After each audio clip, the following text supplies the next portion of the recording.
Hey everyone, it's Tamara here and welcome back to our channel. In today's video, we're going to be reading this book called Ruby Finds a Worry.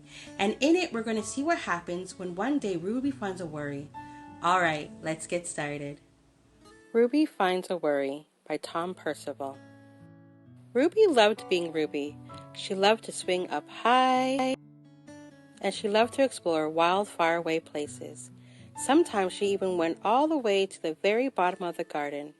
Ruby was perfectly happy until one day she discovered a worry. It wasn't a very big worry. In fact, it was so small that at first Ruby hardly noticed it, but then the worry started to grow.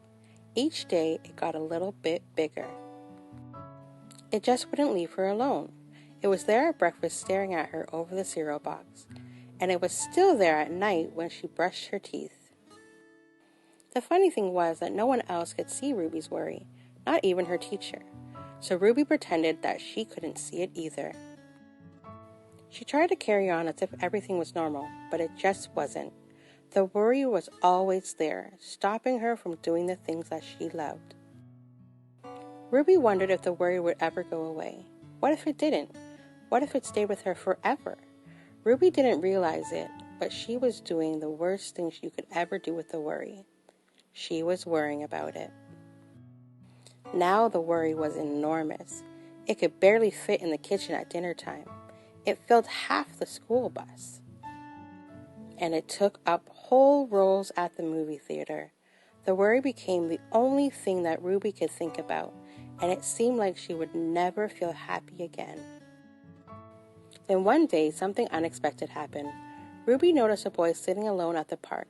He looked how she felt. Sad. And then she noticed something else, something hovering next to him. Could it be a worry? It was. Ruby realized that she wasn't the only person with a worry after all. Other people had them too. She asked the boy what was on his mind, and as he told her, the strangest thing happened. His worry began to shrink. Then Ruby did the best thing you can ever do if you have a worry. She talked about it. As the words tumbled out, Ruby's worry began to shrink until it was barely there at all. Soon, both of their worries were gone. Finally, Ruby felt like herself again. Of course, that wasn't the last time she ever had a worry. Everyone gets them from time to time. But now that she knew how to get rid of them, they never hung around for long. The end. Wow, wasn't that such a great book? Isn't it great that Ruby learned how to deal with her worries by talking about them? Remember, you can talk about your worries with your mommy, your daddy, or someone else that you trust, right? And don't forget that when you talk about your worries, it gets smaller and smaller and smaller. But the more you hold it in, the more you don't talk about your worries, they'll get bigger and bigger and bigger. And that's not what you want, right? Okay, comment down below and let me know what you guys would like to read next. And don't forget to like, share, and subscribe for more videos. And I'll see you next time. Bye!